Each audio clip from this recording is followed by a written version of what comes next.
Devji alias Tippiri Tirupati ఒకప్పుడు చేతిలో తుపాకీ, అడవుల్లో సాయుధ పోరాటానికి నాయకత్వం, పోలీసులకు మోస్ట్ వాంటెడ్, వ్యవస్థకు వ్యతిరేకంగా పోరాడిన వ్యక్తి.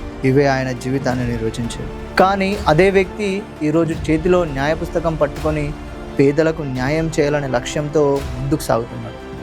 1982లో ఆగిపోయిన ఆయన చదువు దాదాపు 4 దశాబ్దాల తర్వాత మళ్ళీ మొదలైంది. ఇంటర్మీడియట్ పరీక్ష రాసి ఆ తర్వాత లాసెట్ కూడా రాసి అందులో 349వ ర్యాంకు సాధించాడు. కానీ ఇది కేవలం ఒక పరీక్షలో ర్యాంక్ సాధించిన వ్యక్తి కథ కాదు. ఇది తుపాకీ నుంచి రాజ్యాంగం వరకు సాగిన ఒక అసాధారణ ప్రయాణం.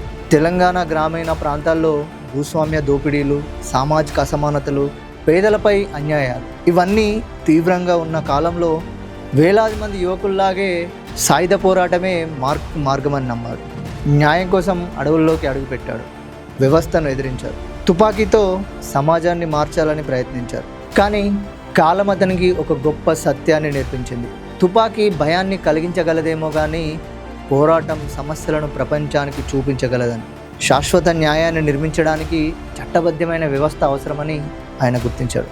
1982లో ఉద్యమంలో చేరడం ద్వారా ఆగిపోయిన చదువును దాదాపు 4 దశాబ్దాల తర్వాత మళ్ళీ పుస్తకం పట్టి కొనసాగించాడు. గత నెలలో ఇంటర్ అడ్వాన్స్డ్ సప్లిమెంటరీ పరీక్ష రాసి అక్కడితో ఆగిపోకుండా లాసెట్ ఎంట్రన్స్ ఎగ్జామ్ రాసి 349వ ర్యాంక్ సాధించాడు. అయితే ఈ వయసులో చాలామంది ఉద్యమం నుంచి బయటకు వచ్చిన తర్వాత విశ్రాంతి తీసుకోవాలని, కుటుంబంతో గడపాలని ఆలోచిస్తారు. కానీ దేవ్జీ మాత్రం కొత్త జీవితాన్ని ప్రారంభించాలని నిర్ణయించుకున్నాడు. న్యాయ విద్య అభ్యసించి పేదలకు న్యాయం చేయడమే అతని లక్ష్యం. ఈ మాటలు ఏదో ఉద్యోగం కోసం చెప్పే మాటలు కావు. దశాబ్దాల అనుభవం, ఆత్మపరిశీలన మరియు సమాజం కోసం చేసిన పోరాటం నుంచి వచ్చిన జీవిత సారాంశం. ఒకప్పుడు వ్యవస్థను పూర్తిగా తిరస్కరించిన వ్యక్తి ఇప్పుడు అదే రాజ్యాంగం ఇచ్చిన చట్టాలను అధ్యయనం చేసి ప్రజలకు సేవ చేయాలని నిర్ణయించుకోవడం ఒక గొప్ప మార్పు. ఇదొక గొప్ప పరిణితి. సమాజాన్ని మార్చాలనే లక్ష్యం గెలిచే మార్గం మారింది. ఒకప్పుడు అడవుల్లో తుపాకీతో చేసిన పోరాటం ఇప్పుడు కోర్టుల్లో వాదన రూపంలో కొనసాగబోతుంది. బహుశా ఇదే నిజమైన ఆత్మపరిశీలన కావచ్చు. ఇదే హింస నుంచి ప్రజాస్వామ్యం వైపు సాగిన ప్రయాణం కావచ్చు.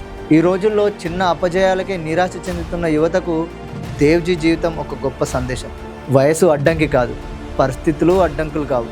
చదువుకి ఎప్పుడూ ఆలస్యం కాదు. ఆగిపోయిన కలలు మళ్ళీ మొదలవ్వచ్చు. 1982లో ఆగిపోయిన ఆయన చదువు 2006లో మళ్ళీ ప్రారంభమైంది. ఏదో ఒక గొప్ప మార్పు రాబోతుందని దీనికి అర్థం అనుకోవచ్చు మనం. అలాగే ఒకప్పుడు సమాజాన్ని మార్చాలనే తపన ఆయన చేతిలో తుపాకీని పెట్టింది. ఇప్పుడు అదే తపన ఆయన చేతిలో న్యాయ పుస్తకాన్ని పెట్టింది. దేవ్జీ సాధించిన 349వ ర్యాంకు కేవలం ఒక అంకె మాత్రమే కాదు, ఒక కొత్త జీవితం, ఒక కొత్త అధ్యాయం. ఒకప్పుడు విప్లవాన్ని తుపాకీలో వెతికిన వ్యక్తి ఇప్పుడు న్యాయంలో వెతుకుతున్న ఆశ. అడవుల్లో వినిపించిన నినాదాలు ఒకరోజు మౌనమైపోతాయి. కానీ విద్యతో, చట్టంతో, న్యాయంతో సాగిన పోరాటాలు తరతరాలకు మార్గదర్శకంగా నిలుస్తాయి. దేవ్జీ గెలుపు లాసెట్ ఎగ్జామ్లో మాత్రమే కాదు, హింసపై జ్ఞానం సాధించిన విజయం, నిరాశపై సంకల్పం సాధించిన విజయం. ఇది తుపాకీపై రాజ్యాంగం సాధించిన విజయం.